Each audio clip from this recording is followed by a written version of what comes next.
अगर आप लोग हरिद्वार में कहीं आश्रम में रहना चाहते हैं, जो आश्रम देख रहे हैं, इसी आश्रम के बारे में आपको जानकारी देंगे। आइए आपको ले चलते हैं अंदर।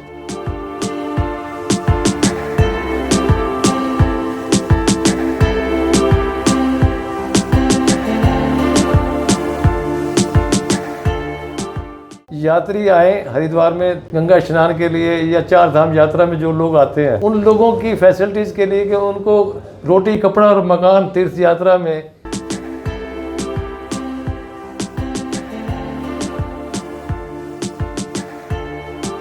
तो मैं चाहूँगा इस आश्रम के बारे में बताएं, और काफ़ी नाम हरिद्वार में सुना है। एक तो होता है महाराज जी की बरसी का प्रोग्राम, उस पर हम लोग भंडारा करते हैं और संत लोग भी आते हैं, उनका सम्मेलन भी कराते हैं, हवन भी होता है।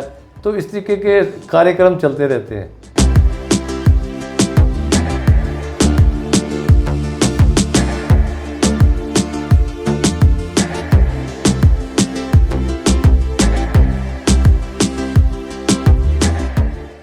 अब मैं आपको इस आश्रम का जो ट्रिपल बेड है वो दिखाऊंगा।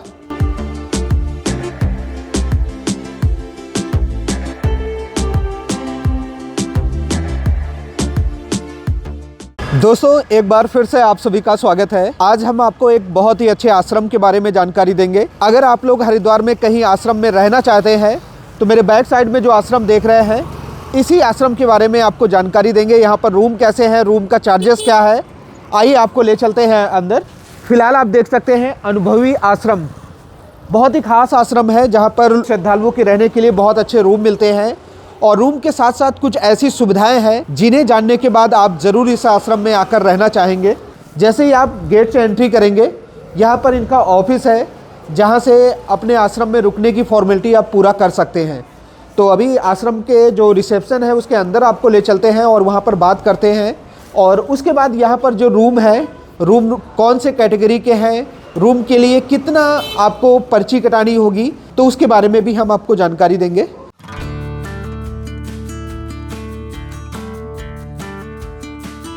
सबसे पहले हम आपको बताते हैं, किसी आश्रम में अगर आप रहना चाहते हैं, आप लोगों को कुछ नियमों का पालन भी करना होता है। ये देखिए, अगर आप अनुभवी आश्रम में रहना चाहते हैं तो सबसे पहले ये डिटेल आप देख सकते हैं, अच्छे से पढ़ सकते हैं।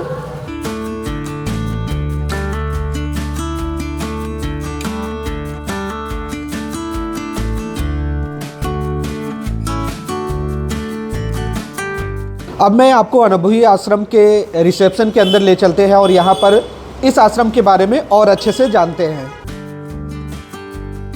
अब मैं आ चुका हूँ अनुभवी आश्रम का जो रिसेप्शन है। यहाँ पर हमारे साथ सर हैं, तो सर से बात करते हैं और इस आश्रम को और अच्छे से जानते हैं। सर, सबसे पहले तो मुकेश हेल्प में आपका स्वागत है। नमस्कार। ये आश्रम आपका बहुत ही अच्छा है। आज से लगभग 2 साल पहले हमने अपने दर्शकों को इस आश्रम की जानकारी दी थी। आज फिर से हम पहुँचे हैं, तो मैं चाहूँगा इस आश्रम के बारे में बताएं। ये आश्रम स्वामी हमारे गुरु महाराज श्री श्री 1008 चरणदास जी महाराज ट्रस्ट, जो कि गवर्नमेंट से रजिस्टर्ड है। हमारे गुरु जी का नाम स्वामी चरणदास जी महाराज। मैंने उनके दर्शन तो नहीं किए। जो हमारे बुजुर्ग थे, मेरे ग्रैंडफादर, मेरे फादर, मदर, उन लोगों ने अपने गुरु भाइयों के साथ मिलके ये जो जगह है अनुभवी आश्रम, उन लोगों ने थोड़ा थोड़ा जो धनराशि इकट्ठी करके आपस में मिलके ये जगह ली थी। तब से लेके अब तक मैं यहाँ पे तो सेवा मैंने शुरू की थी 1984 में, तो वो हमारे बुजुर्ग देखते रहे। उनके बाद में हम लोग जैसे जैसे नई जनरेशन आई तो ट्रस्टी भी बदलते चले गए। तो सेवा में हम लोग इस टाइम लगे हुए हैं। हमारा जो मोटो है ये आश्रम बनाने का, हमारे गुरु जी की याद में बना था। उनके नाम का यहाँ 2 बार फंक्शन होता है। एक तो होता है महाराज जी की बरसी का प्रोग्राम, जो महाराज जी की जो तिथि है 16 जनवरी, उस पर हम लोग भंडारा करते हैं और संत लोग भी आते हैं, उनका सम्मेलन भी कराते हैं, हवन भी होता है। तो इस तरीके के कार्यक्रम चलते रहते हैं। तो वो 2 मेन फंक्शन होते हैं। इसके अलावा यही प्रोग्राम चलता आ रहा था, और कुछ समय से जैसे जैसे जनरेशन नई आई, 4 पैसे इकट्ठे हुए, बिल्डिंग का निर्माण दोबारा से हुआ। बिल्डिंग बनते बनते आज लगभग 50 से ऊपर कमरे हैं। अच्छा। और एक सत्संग हॉल है, मंदिर है, शिवालय है, अपना भोजन घर, अन्न क्षेत्र, रसोई, सब उसका निर्माण धीरे धीरे कई सालों में जैसे जैसे मेहनत करते गए ट्रस्टी लोग, तो आगे बढ़ते बढ़ते ये है। एक्चुअल हमारा जो मोटो है मेन आश्रम का, जो ये बिल्डिंग बनाने का, ये सब करने का, यात्री आए हरिद्वार में गंगा स्नान के लिए या 4 धाम यात्रा में जो लोग आते हैं, उन लोगों की फैसिलिटीज के लिए कि उनको रोटी, कपड़ा और मकान तीर्थ यात्रा में यूँ समझ लो कि नो प्रॉफिट नो लॉस पे उनको मिले, ताकि वो अपना यहाँ धर्म कर्म करें और खुश होके जाएं। इसलिए इस स्थान के लिए हम लोग मेहनत कर रहे हैं। अब ये आश्रम में क्या क्या सुविधाएं और बढ़ाई गई हैं उसको जानते हैं। 2 टाइम चाय का लंगर चलता है और 2 टाइम भोजन का लंगर चलता है। सुबह सुबह कभी कभी नाश्ता का भी प्रबंध होता है आवश्यकता अनुसार। जी जी। इसके अलावा भवन बनाया है जो हमने मंदिर का, वो हमारा लगभग 2000 स्क्वायर फुट का हमने बनाया। एसी हॉल है पूरा। जैसे किसी यात्री या किसी का मन होता है संस्था का कि हमने यहाँ पे भागवत का पाठ रखना है, रामायण जी का पाठ रखना है, तो उस सुविधा को देखते हुए कोई अनुष्ठान करना है, जनेऊ रस्म करनी है या कुछ मुंडन की क्रिया, जैसे भी कार्यक्रम हरिद्वार में होते हैं, जी जी, उस सुविधा के लिए हमने यहाँ हर चीज़ की व्यवस्था की हुई है। अब मैं आपको लेकर चलता हूँ यहाँ के जो रूम हैं और उसके साथ साथ यहाँ पर क्या क्या सुविधाएं मिलती हैं वो मैं आपको दिखाऊंगा। यहाँ का जो भोजनालय है जहाँ पर निःशुल्क श्रद्धालुओं को भोजन कराया जाता है उसको भी दिखाएंगे और देखेंगे कि कैसे इतना बड़ा आश्रम बड़े आसानी से चल रहा है और लोगों की सेवा कर रहा है। दोस्तों, अब मैं अनुभवी आश्रम के फर्स्ट फ्लोर में आ चुका हूँ और फर्स्ट फ्लोर में सबसे पहले आपको रूम दिखाते हैं। उसके बाद जो भी खाली रूम है वो भी हम आपको दिखाएंगे। कोशिश रहेगी कि हर एक कैटेगरी का रूम आपको दिखाया जाए। अगर आप फैमिली के साथ आते हैं तो आपको 4 बेड 6 बेड रूम भी मिल जाएगा और अगर आप डबल बेड लेना चाहें तो डबल बेड भी यहाँ पर मिल जाते हैं। तो रूम की शुरुआत करते हैं 4 बेडेड रूम से। सबसे पहले हम आपको 4 बेड रूम दिखाते हैं। अगर आपके साथ फैमिली है, 4 लोग हैं, अगर आपके साथ बच्चे भी हैं तो भी आप यहाँ पर आराम से आ जाएंगे। देखिए, एक फुल साइज का बेड ये है डबल बेड और एक फुल साइज का डबल बेड ये है। तो 4 तो बड़े आ जाते हैं। अगर आपके साथ बच्चे हैं तो आराम से यहाँ पर कंफर्ट होकर आप आ सकते हैं। उसके साथ साथ ये जो रूम है ना, फुली एयर कंडीशन है। अगर आप मई जून के महीने में आते हैं, एसी यहाँ पर लगा हुआ है। उसके साथ साथ यहाँ पर 2 फैन की सुविधा भी मिलती है और वार्डरोब देखिए कितना बड़ा है। एक वार्डरोब ये है, ये देखिए, तो 2 वार्डरोब हैं। कितना भी लगेज लेकर आते हैं ना तो आराम से यहाँ पर रख सकते हैं, अंदर भी रख सकते हैं, बाहर भी स्पेस है। उसके साथ साथ अब मैं आपको बाथरूम दिखाऊंगा, लेकिन उससे पहले ये देखिए मिरर है जहाँ पर आप अगर तैयार होना चाहें तो आराम से यहाँ पर तैयार हो सकते हैं। और ये है यहाँ का वॉशरूम। वॉशरूम आप देख सकते हैं पूरा नीट एंड क्लीन है। वेस्टर्न कमोड है, यहाँ पर वॉश बेसिन है और यहाँ पर गीज़र लगा हुआ है। ठंड के दिनों हो या गर्मी के दिन हो, हरिद्वार में जब जल आता है ना बहुत ठंडा होता है, तो गीज़र आपको मिलता है। यहाँ पर मिरर यहाँ भी मिलता है और सभी बेसिक जो ज़रूरतें आपको वॉशरूम में चाहिए वो यहाँ पर पूरी हो जाती हैं। और इस आश्रम में जो सुविधाएं मिलती है ना बहुत ही खास है। ख़ास तौर पर यहाँ पर जो भोजन निःशुल्क दिया जाता है और भोजन अच्छा दिया जाता है। और अगर आप लोग भागवत कथा भी कराना चाहते हैं ना तो उसके लिए भी यहाँ पर एक हॉल है, एसी हॉल है, वो भी मैं आपको दिखाऊंगा। तो वीडियो में बने रहें और लास्ट तक देखें और शेयर ज़रूर करते जाएं ताकि ज़्यादा से ज़्यादा लोगों तक इस आश्रम की जानकारी पहुँचे। तो यहाँ से आगे तक जहाँ तक आपकी नज़र जा रही है और इस तरफ भी देख सकते हैं, जहाँ तक नज़र जा रही है रूम ही रूम दिख रहे हैं। तो इन्वेंट्री काफ़ी ज़्यादा है रूम की, तो रूम मिलने के चांसेस जो हैं वो काफ़ी ज़्यादा बढ़ जाते हैं। अब मैं आपको इस आश्रम का जो ट्रिपल बेड है वो दिखाऊँगा। ये ट्रिपल बेड है। अगर आपके फैमिली में 3 लोग हैं तो ये प्यारा सा रूम आपको मिलता है। ये डबल बेड है, देखिए 2 लोग आराम से यहाँ पर आएंगे। एक यहाँ पर सिंगल बेड है और रूम जो है ना पूरा नीट एंड क्लीन है। देखिए सारे रूम अच्छे हैं, एसी लगा हुआ है और बड़ी सी वार्डरोब है। आपने रूम में देखा होगा वार्डरोब काफ़ी बड़ी है, लगेज कितना भी हो आसानी से आप रख सकते हैं। उसके साथ साथ यहाँ पे कुछ स्पेस भी है, तो रूम का साइज़ काफ़ी अच्छा है। और ये है देखिए यहाँ का वॉशरूम, वेस्टर्न कमोड है, वॉश बेसिन है, गीज़र यहाँ पर लगा हुआ है, मिरर है। जो बेसिक सुविधाएं चाहिए वो वॉशरूम में है और वॉशरूम का जो साइज़ है ना काफ़ी बड़ा है।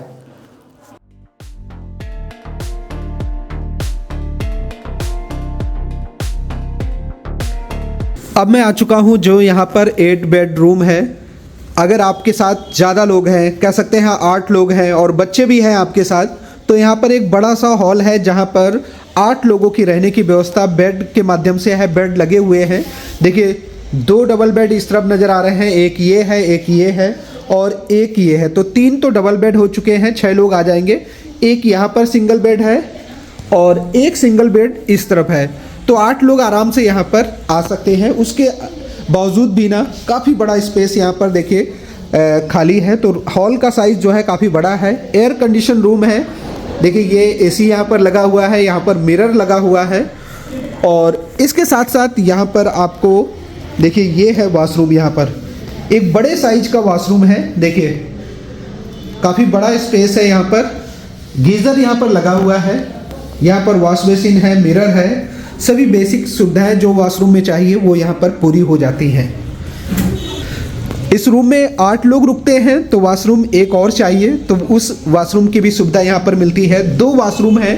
ये देखिए वेस्टर्न कमोड है, यहाँ पर वॉश बेसिन है, ये मिरर लगा हुआ है। तो अच्छी बात यही है कि 8 लोग रहते हैं तो कई बार टाइम ज़्यादा लग जाता है, तो यहाँ पर 2 वॉशरूम की सुविधा आपको मिलती है। और यहाँ पर वार्डरोब है जहाँ पर आप अपना लगेज रख सकते हैं।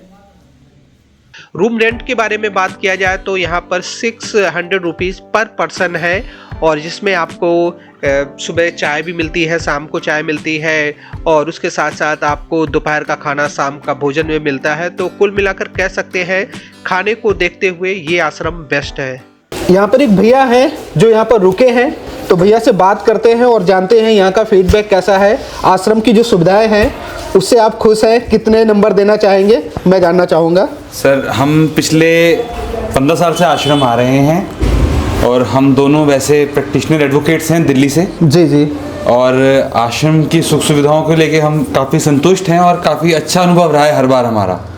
कितने टाइम यहाँ पर आप रुक चुके होंगे अब तक? कुछ कोई गिनती नहीं है। अच्छा, कई बार जब भी आते हैं हरिद्वार यहीं पर रुकते हैं।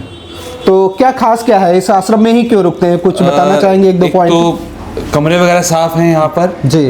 बाकी जो खाने की सुविधा है आपने देखा होगा, जैसे यहाँ पे लंच और डिनर की व्यवस्था है। मैंने वो देखा है। वो भी स्वाद है और अच्छा है और साफ सुथरा है, सात्विक खाना है। और मंदिर और शिवालय की सेवा भी यहाँ पर मतलब उपलब्ध है हमारे पास में। जी जी। तो 10 में कितने पॉइंट देना चाहेंगे इस आश्रम को? जी 10 में से 10। हाँ जी। ठीक है भैया, थैंक यू सो मच, धन्यवाद। आपने जानकारी दी। दोस्तों इस आश्रम में आपको मंदिर की सुविधा भी मिलती है। ये जो मेरे बैक साइड में देख रहे हैं ना, इस आश्रम में एक ये मंदिर है और एक यहाँ पर भोलेनाथ का मंदिर है। देखिए इस तरफ शिवालय है। तो अगर आप जलाभिषेक करना चाहते हैं, सुबह सुबह भोलेनाथ के दर्शन करना चाहते हैं तो यहाँ कर सकते हैं।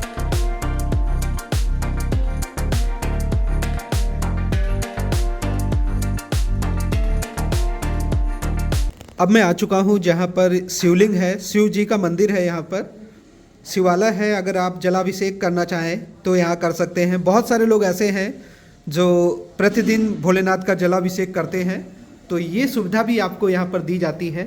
बहुत ही सुंदर सा प्यारा सा मंदिर है, आप दर्शन कर सकते हैं भोलेनाथ के। और यहाँ पर भी कुछ देवी देवताओं की मूर्तियाँ हैं। तो ये वाला जो मंदिर है ना, ये काफ़ी बड़ा मंदिर है। इस मंदिर में हॉल भी है जहाँ पर आप सत्यनारायण की कथा, सुंदरकांड, भागवत, ये सभी जो धार्मिक अनुष्ठान है ना यहाँ पर कर सकते हैं। तो आइए आपको लेकर अंदर चलते हैं।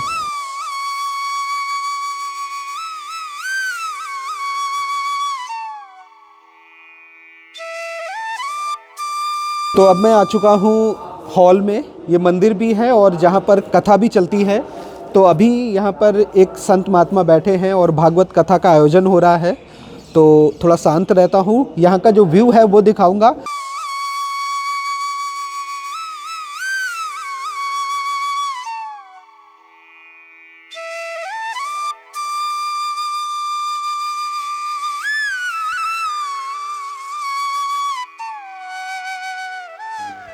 भागवत कथा हॉल के अंदर मैं आ चुका हूं और ये हॉल आप देख सकते हैं, बहुत ही अच्छा है, फुली एयर कंडीशन है।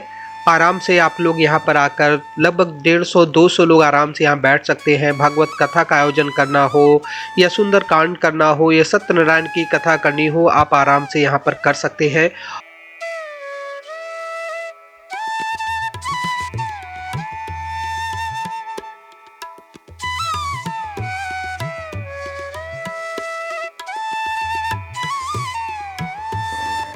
अब मैं आपको लेकर भोजनालय की तरफ चलता हूं, जहां पर श्रद्धालु बैठकर भोजन करते हैं। यहां पर बहुत अच्छी व्यवस्था है, उसके साथ साथ किचन भी है और आपको कुक लेकर आने की ज़रूरत भी नहीं है। यहाँ पर आराम से आपको भोजन मिल जाता है और हॉल इतना बड़ा है कि आराम से लगभग 150-200 लोग बैठकर यहाँ पर भोजन कर सकते हैं। तो दोस्तों इस समय मैं हूँ यहाँ पर जो भोजनालय है, जहाँ पर भोजन चलता है, जो संत महात्मा आते हैं वो यहाँ पर भोजन करते हैं। उसके साथ साथ जो ये आश्रम है, यहाँ पर जो व्यक्ति रहते हैं, जो श्रद्धालु रहते हैं, वो भी यहाँ भोजन करते हैं। तो हमारे साथ एक सर बैठे हैं, तो इनसे जानते हैं यहाँ के बारे में। सर क्या नाम है, शुभ नाम क्या है आपका? मेरा नाम दिलीप है। दिलीप जी, ये जो भोजनालय है, हाँ जी। जैसे कि अभी तो टाइम ओवर हो चुका है, हाँ जी। तो ये लंच कितने बजे होता है, कितने बजे आते हैं लोग यहाँ पर? ये लंच यहाँ 12 बजे होता है। साधु महात्मा पहले ग्रहण करते हैं, उसके बाद संगत ग्रहण करती है। अच्छा। हाँ जी, 12 बजे और रात को 8:30 बजे। अच्छा। हाँ जी। जो भी व्यक्ति इस आश्रम में रहता है, हाँ जी। वो भी यहीं पर भोजन करता है? हाँ जी, सारे यहीं पे करते हैं भोजन। अच्छा अच्छा। हाँ जी। और ये जो लड्डू बन रहे हैं, इसका कुछ विशेष कार्यक्रम है, उसके बारे में बताएंगे? विशेष कार्यक्रम ये है, जो कल साधु महात्मा आएंगे उनको भी दिए जाएंगे, और जो संगत आएगी उनको भी दिए जाएंगे। अच्छा अच्छा। हाँ जी। अच्छा, यहाँ पर भोजन में क्या क्या होता है? भोजन प्रसाद जो दिया जाता है श्रद्धालुओं को, और उसके साथ जो संत महात्मा आते हैं, हाँ जी। नॉर्मली क्या क्या होता है उसमें? प्रसाद में 2 सब्जी होती है, रायता होता है, खीर होती है। हाँ। पूरी साथ, पूरी भी होती है, रोटी भी होती है। अच्छा अच्छा। हाँ जी, जो चलिए। रोटी खाना चाहे रोटी खा ले, जो पूरी खाना चाहे पूरी खा ले। तो जी बहुत बहुत धन्यवाद, आपने हमें जानकारी दी है। और देखिए, ये है बड़ा सा हॉल जहाँ पर संत महात्मा पहले भोजन करते हैं, उसके बाद जो इस आश्रम में रहता है उसके भोजन यहाँ पर कराया जाता है। बाहर भी बैठकर भोजन कराने की व्यवस्था है। और अभी हम कोशिश करेंगे यहाँ पर जो रसोई है वहाँ के भी कुछ दृश्य दिखाएं। देखिए, यहाँ भी प्रॉपर हैंड वॉश करने की व्यवस्था है। यहाँ पर आप हैंड वॉश भी देख सकते हैं। सभी जो छोटी और बहुत ही बेसिक सुविधाएं हैं उन पे ध्यान दिया गया है। इस तरफ भी देखिए बहुत सारे नल लगे हुए, टैप लगे हुए हैं। ये देखिए, यहाँ पर ये सब्जियाँ काटी जा रही हैं। यहाँ पर कह सकते हैं कि लगातार भंडारे भी होते रहते हैं। कल भी यहाँ पर एक भंडारा है, और अगर आप लोग भी भंडारा कराना चाहते हैं ना, तो यहाँ पर इस आश्रम में रहने की सुविधा भी है, और उसके साथ साथ भंडारा कराने की भी सुविधा है। यहाँ पर भंडारे जो हैं वो लगभग 11,000 से शुरू हो जाते हैं, और उसके बाद आपकी इच्छा है जितने रुपए का भंडारा कराना चाहते हैं आसानी से यहाँ पर करा सकते हैं। जो भी आप भंडारा कराएंगे वो लोग यहाँ पर आकर आराम से बैठकर भोजन प्रसाद ग्रहण कर सकते हैं। मैं आ चुका हूँ जो इस आश्रम की रसोई है, जहाँ पर भोजन प्रसाद तैयार किया जाता है। ये देखिए, यहाँ पर चूल्हे लगे हुए हैं, और काफ़ी बड़ी और ये प्रॉपर रसोई है। देखिए, यहाँ पर कई मशीनें भी लगाई गई हैं ताकि प्रसाद जो भी है आसानी से पकाया जा सके। तो यहाँ पर आटा लगाने की मशीन, मसाला पीसने की मशीन, यहाँ पर देखिए आटा पीसने की भी मशीन है। ये देखिए, इस तरफ भी चूल्हा है, उसके साथ साथ रोटी बनाने की भी मशीन है। यहाँ पर देखिए, यहाँ पर आलू छीलने की मशीन है, और ये आटा वाली है। ये टमाटर अदरक पीसने वाली। अच्छा, टमाटर और अदरक पीसने वाली। तो दोस्तों, ये थी हरिद्वार के एक बहुत ही अच्छे आश्रम की जानकारी। और हरिद्वार जब आना होगा तो आप यहाँ पर आसानी से रुक पाएंगे। उसके साथ साथ यहाँ पर बड़ी पार्किंग है, और रूम जो है उसी के सामने पार्किंग है। ये शिवालय मंदिर है जहाँ पर आप लोग जलाभिषेक कर सकते हैं, और उसके साथ साथ भागवत कथा, सत्यनारायण कथा, या आप सुंदरकांड कराना चाहे तो उसकी भी सुविधा है। और ओवरऑल बात करें तो बहुत अच्छा है। अगर डिस्टेंस की बात करें तो हर की पौड़ी से लगभग ये आश्रम जो है 1.6 किलोमीटर के आसपास होगा। तो अगर आप पैदल भी जाना चाहेंगे तो आसानी से हर की पौड़ी तक पहुंच सकते हैं। आज की वीडियो को समाप्त करते हैं। ऐसे ही लगातार आपको हरिद्वार की जानकारी, ऋषिकेश की जानकारी देते रहेंगे। आप चैनल को सब्सक्राइब कर लें। आप सभी लोग अपना ख्याल रखें। जय हिंद, जय गंगे माता, जय माता दी।